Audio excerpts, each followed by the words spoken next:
Thank you, Mr. Chair. Thank you for appearing again in front of our committee. Reports some time ago suggested that Dr. Chu and Dr. Cheng could sue the Government of Canada. So my first question is, can you confirm that there are no legal proceedings that have been initiated by either Drs. Chu or Cheng against the Government of Canada? I'm in a position to confirm that they had filed a complaint with the National Security and Intelligence Review Agency with regard to the suspension of their clearances. Okay, and that's the extent of any proceedings that they have initiated to your knowledge?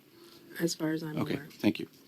One of the things we're trying to understand at the committee is why it took 10 months for the lab to be secured, 10 months between the discovery of a patent improperly registered in the People's Republic of China and July 5th of 2019 when the two scientists were escorted out of the lab. And so my questions are framed in that light to try to understand why it took 10 months. So my first question is, when did the Minister of Health and her office first become aware of the national security breaches at the lab?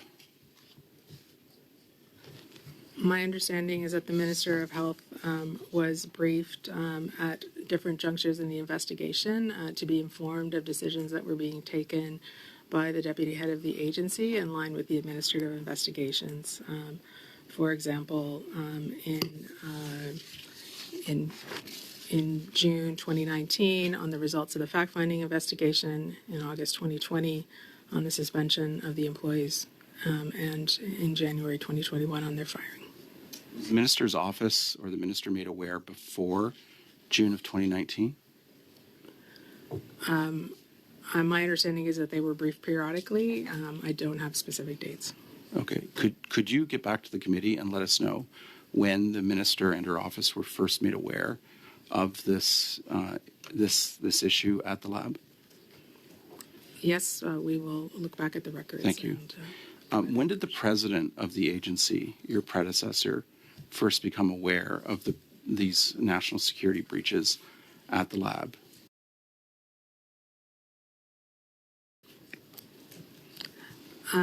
My understanding is that the initial briefings led to some identification by the security branch of the health portfolio, and that the opening of the fact-finding investigation was subsequently authorized. I don't have the specific date that the president would have been briefed on this, but the security branch did launch with the president of the agency that fact-finding investigation in December 2018. Okay. I mean, the reason why I asked this, Madam Jeffrey, is that the role of the president, the responsibilities of the president, the authorities of the president are to grant security clearances and to oversee the classification of employees and the access of those employees to the lab. So I think if you could let us know at some, after, if you could let us know, let the clerk of the committee know when the president first became aware of these breaches, because it's material to that that person's responsibility to ensure that security clearances are appropriate at the lab. The president of PIAC exited her role as president of PIAC on February 27th, 2019. A new deputy head was not appointed until May 6th of that year. So there was a period of about 10 weeks in which there was no president of PIAC. So my first question is, was there an interim or acting president of PIAC during that period from the end of February to the beginning of May of 2019?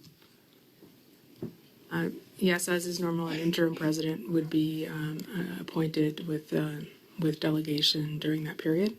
And who was that? What was that role? Was it an ADM or was it a director general? Like what? Who was the acting president during that period? The acting president during that period was the chief public health officer. Chief Public Health Officer. And did that person, the chief public health officer, did she have the delegated authority over security clearances for the lab? The policy on delegation resides with the deputy head. However, the approval of individual clearances is delegated to the chief security officer of the agency. Okay, and so that wasn't, the delegation to the chief security officer wasn't just for that interregnum period. It's generally delegated at all times. Yes, given the volume and size of the agency, the sort of day-to-day decision-making on security clearances resides with the chief security officer. Okay. And when did the chief security officer first become aware of the national security issues at the lab? So my understanding is that in August of 2018, subsequent to a briefing that was given for general awareness by the Canadian Security Intelligence Service, that the potential concerns regarding the vulnerability of lab employees to potential influence were flagged to the service, and fact-finding began, and that in September, potential issues began to be identified, and the chief security officer was involved in those discussions. Thank you.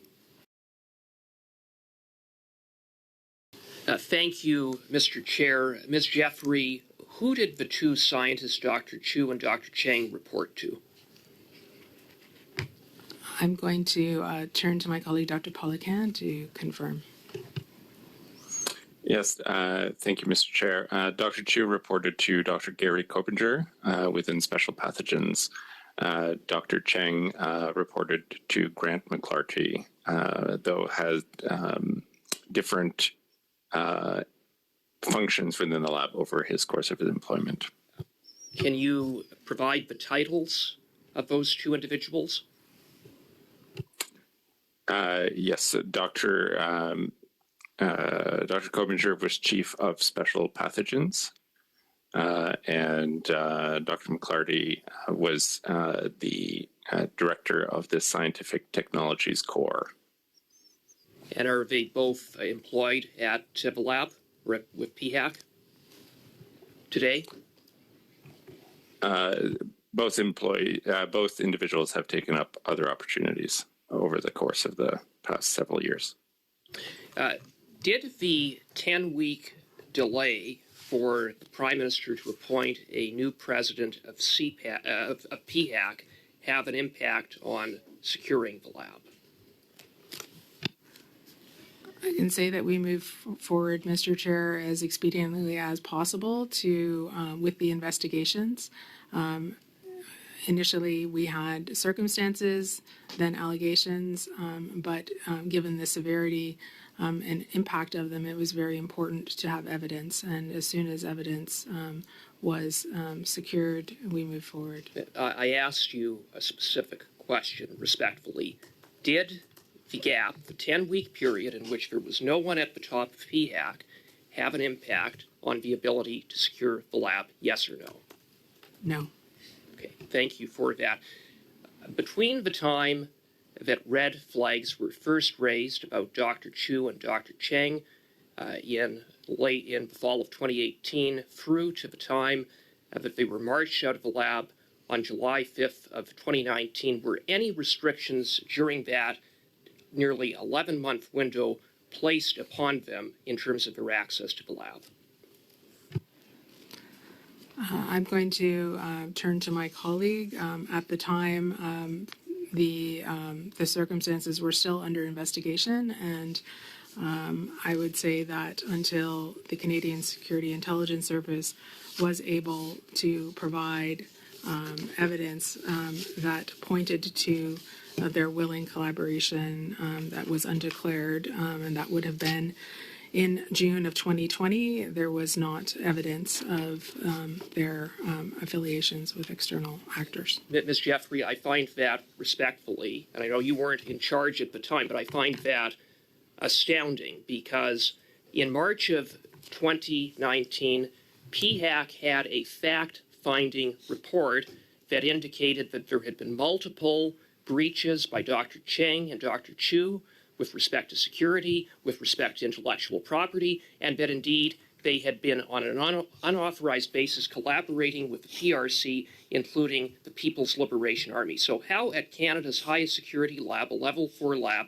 would they have continued to have unfettered access with PHAC having that information?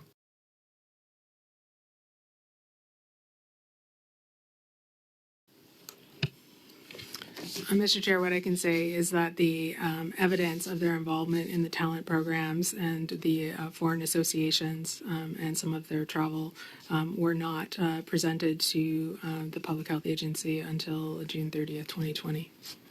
The fact-finding report was presented to PHAC on March 23rd, 2019, and that report contained all of the things that I just mentioned. It's very important, given the seriousness of allegations, that we have evidence to back up the allegations. Ms. Jeffrey, it was a fact-finding report. What evidence was needed to say that perhaps it's not a good idea to have two scientists who are working with Beijing on an unauthorized basis, including the PLA, to have access to a level 4 lab? I think common sense would indicate that they should not have been there after that time. The administrative investigation that was concluded in the spring of 2019 specifically said that that administrative investigation needed to be launched in order to determine if the allegations that had been raised in the fact-finding were indeed founded. So they were still allegations at that point in time, and in July 2019, both employees, as a result of that, were placed on leave without pay.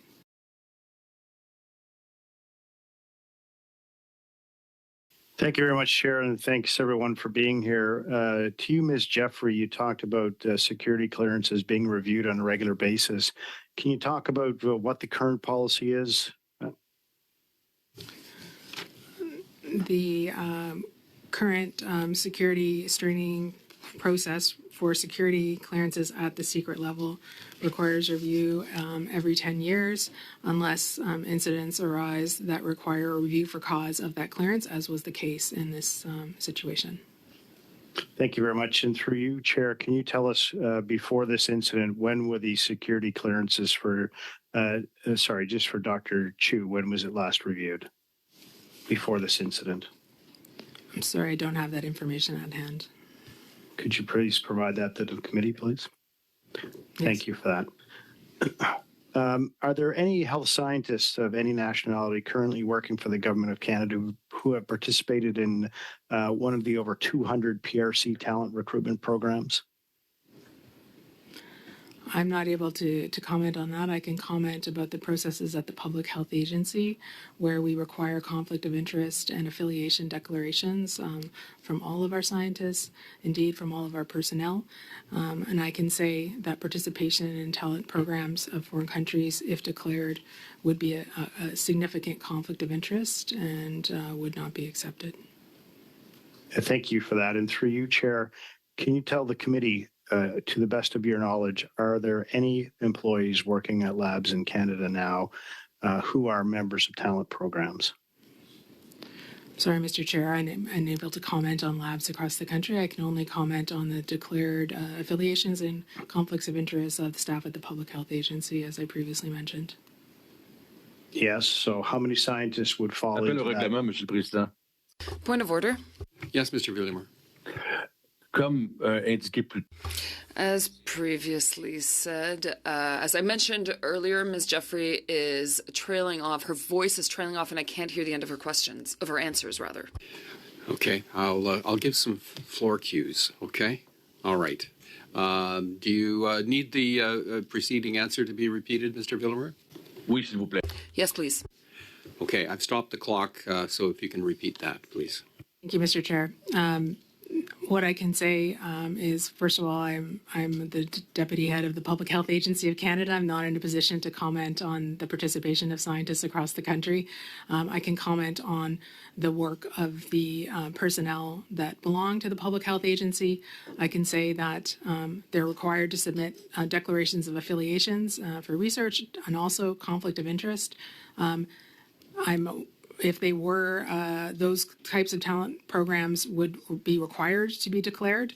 If they were declared, they would constitute a conflict of interest and would not be allowed, given the nature of their work. And in the case that's at issue today, the scientists hid and, in fact, lied about those affiliations. And when they were discovered, those scientists were terminated because of that.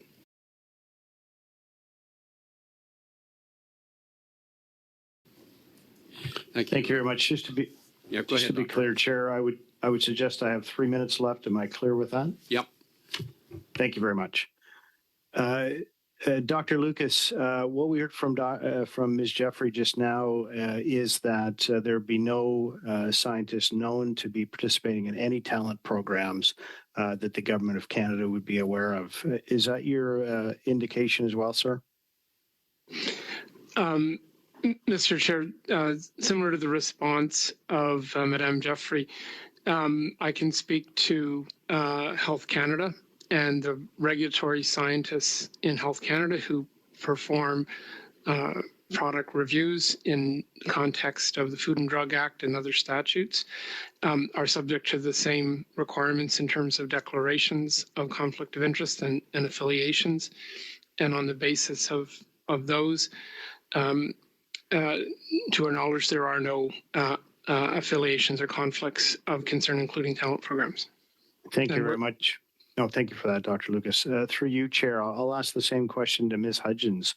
Are you aware of any scientists with declared affiliations with talent programs who are currently working for the Government of Canada?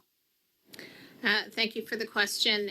The answer to that question is similar to that of Ms. Jeffrey and Dr. Lucas. I have no knowledge of that and am unable to make that blanket assertion. Thank you. Through you, Chair, to Ms. Jeffrey, we now know that the Dr. Chu's computer was mirrored in about February of 2019. Yet in spite of all that, shipments of Ebola and Henipavirus were allowed to continue on March 31st, 2019. Do you think that's appropriate? Thank you, Mr. Chair. As I mentioned, there was extensive international collaboration in responding to the Ebola outbreak that took place in West Africa from 2014 to 2016. The work that the National Microbiology Lab and indeed the life's work of Dr. Chu was in therapeutics to respond to Ebola. The collaboration that was taking place was authorized and was fully approved through the procedures that were in place. Thanks, Ms. Jeffrey. Through you, Chair, if I might interrupt you, I apologize for that, but I didn't ask you if they were approved. I asked you, do you think it's appropriate given what you now know?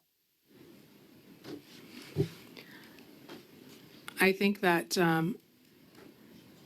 international collaboration on therapeutics for pathogens and toxins continues to be very important to the development of the science. I would say that obviously, in hindsight, given the activities of these scientists, which emerged much later in that timeline, and evidence of those activities, we would obviously look at decisions that were taken around their work sooner. But the work of collaboration on Ebola continued to be an international priority. And indeed, many countries, Canada included, the United States, but also including China, were active in Western Africa, responding on the ground to the Ebola outbreak. And it was in that vein that the collaboration was approved and the work authorized.